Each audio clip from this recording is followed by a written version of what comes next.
एक बार फिर से सभी विद्वान श्रोतागणों का हमारे YouTube चैनल भक्ति सागर पर स्वागत है। आज हम जानेंगे धनतेरस क्यों मनाई जाती है और धनतेरस पर क्या खरीदें क्या नहीं खरीदें। तो आइए हम सबसे पहले जानेंगे कि धनतेरस क्यों और कब मनाई जाती है। धनतेरस त्यौहार नवंबर 2 को मनाया जाएगा।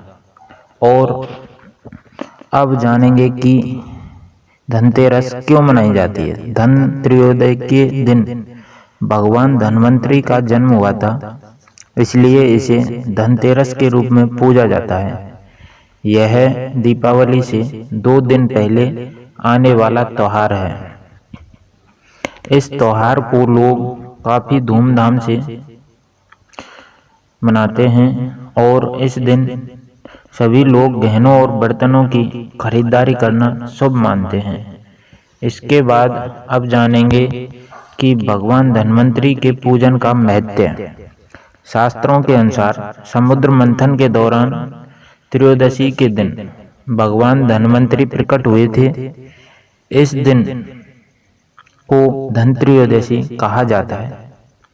धन और वैभव देने वाली इस त्रयोदशी का विशेष महत्व माना गया है हिंदू धर्म में। आइए विद्वान श्रोतागणों, अब जानेंगे कि हमें धनतेरस पर कौन कौन सी चीजें भूलकर भी नहीं खरीदनी चाहिए। इससे पहले सभी विद्वान श्रोतागणों से निवेदन है कि जो हमारे चैनल भक्ति सागर RS पर नए हैं वो हमारे चैनल को सब्सक्राइब करें और पीछे बने घंटी के निशान को दबाएं। अब जानेंगे कि हमें धनतेरस पर कौन कौन सी चीज़ें नहीं खरीदनी चाहिए। स्टील से बनी चीज़ें।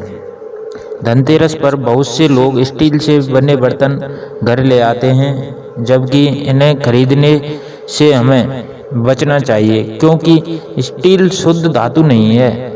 इस पर राहु का प्रभाव भी ज़्यादा होता है। एल्युमिनियम। धनतेरस पर कुछ लोग एल्युमिनियम के बर्तन या सामान भी खरीद लेते हैं। इस धातु पर भी राहु का प्रभाव अधिक होता है। एल्युमिनियम को दुर्भाग्य का सूचक माना गया है, इसलिए एल्युमिनियम की कोई भी वस्तु घर पर लेकर ना आए। लोहे की वस्तुएं। शास्त्रों के अनुसार लोहे का शनिदेव कारक माना जाता है, इसलिए धनतेरस पर लोहे से बनी चीज़ें घर पर लाने से बचना चाहिए। नुकीली या धारदार चीज़ें। धनतेरस के दिन धारदार वस्तुएं खरीदने से बचें, जैसे कैंची, पिन, सुई, चाकू या कोई और धारदार सामान। इन चीज़ों को खरीदना धनतेरस पर शुभ नहीं माना जाता है। प्लास्टिक का सामान। प्लास्टिक का सामान घर में बरकत नहीं होने देता, इसलिए प्लास्टिक से बने सामान भी हमें धनतेरस पर नहीं खरीदने चाहिए। चीनी मिट्टी के बर्तन। चीनी मिट्टी से बने बर्तनों का कोई स्थायित्व नहीं होता, इसलिए हमें चीनी मिट्टी के बर्तनों को भी धनतेरस पर नहीं खरीदना चाहिए। कांच के बर्तन। कांच का संबंध भी राहु से माना जाता है। काले रंग की चीज़ें। काला रंग दुर्भाग्य का प्रतीक है, इसलिए काले रंग की चीज़ें खरीदने से बचना चाहिए। खाली बर्तन न लाएं। मिलावटी चीज़ें और धनतेरस पर अशुद्ध तेल या घी के दीपक न जलाएं। अब जानेंगे कि धनतेरस पर क्या क्या चीज़ें घर पर खरीदकर लाएं। सबसे पहले पीतल, क्योंकि पीतल का निर्माण तांबा और जस्ता धातुओं के मिश्रण से किया जाता है। हिंदू धर्म में पूजा पाठ और धार्मिक कर्म हेतु पीतल के बर्तन का ही उपयोग किया जाता है। ऐसा ही एक किस्सा महाभारत में वर्णित है कि सूर्य देव ने द्रौपदी को पीतल का अक्षय पात्र वरदान स्वरूप दिया था, जिसकी विशेषता थी कि द्रौपदी चाहे जितने लोगों को भोजन करा दे, लेकिन खाना कम नहीं पड़ता था। इसलिए हमें पीतल से बने बर्तन धनतेरस पर खरीदने चाहिए। चांदी।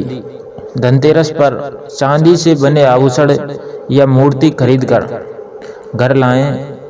इस चांदी की वस्तुओं को घर में पूजा स्थान पर रख दें। दीपावली के दिन इस वस्तु को मां लक्ष्मी को अर्पित कर दें और दीपावली के अगले दिन इसको चावल के ढेर में डाल दें और इसे वहीं पर साल भर रहने दें। इससे आपके घर में धन की समस्या का सामना नहीं करना पड़ेगा। कुमकुम। धनतेरस के दिन कुमकुम जरूर खरीदकर लाना चाहिए। हिंदू धर्म में धनतेरस के दिन कुमकुम खरीदने से मां लक्ष्मी प्रसन्न होती हैं। मां लक्ष्मी के पद चिन्ह। धनतेरस के दिन मां लक्ष्मी के पद चिन्ह घर में लाने से मां लक्ष्मी बहुत प्रसन्न होती हैं। मिट्टी से बने दीप। दीपावली से पहले धनतेरस के दिन दीप लगाए जाते हैं, इसलिए हमें दीप खरीद कर लाने चाहिए। रात को सोने से पहले एक दीपक को दक्षिण की ओर मुख करके जलाने से अकाल मृत्यु से छुटकारा मिलता है। साबुत धनिया। इस दिन धनिया खरीदकर जरूर लाएं और मां लक्ष्मी के चरणों में अर्पित कर प्रसाद के रूप में सभी को बांट दें। इससे मां लक्ष्मी बहुत प्रसन्न होती हैं। बतासे। धनतेरस के दिन बतासे खरीदना भी बहुत शुभ माना जाता है तथा मां लक्ष्मी को अर्पित कर दें। इस उपाय को करने से घर में कभी धन की समस्या का सामना नहीं करना पड़ता है। तो ये थे धनतेरस पर कौन कौन सी वस्तुएं हमें घर लानी चाहिए तथा कौन कौन सी वस्तुएं हमें नहीं लानी चाहिए। तो हमारी वीडियो कैसी लगी? अगर आपको अच्छी लगी हो तो हमारे भक्ति सागर RS यूट्यूब चैनल को सब्सक्राइब और शेयर करना ना भूलें। धन्यवाद।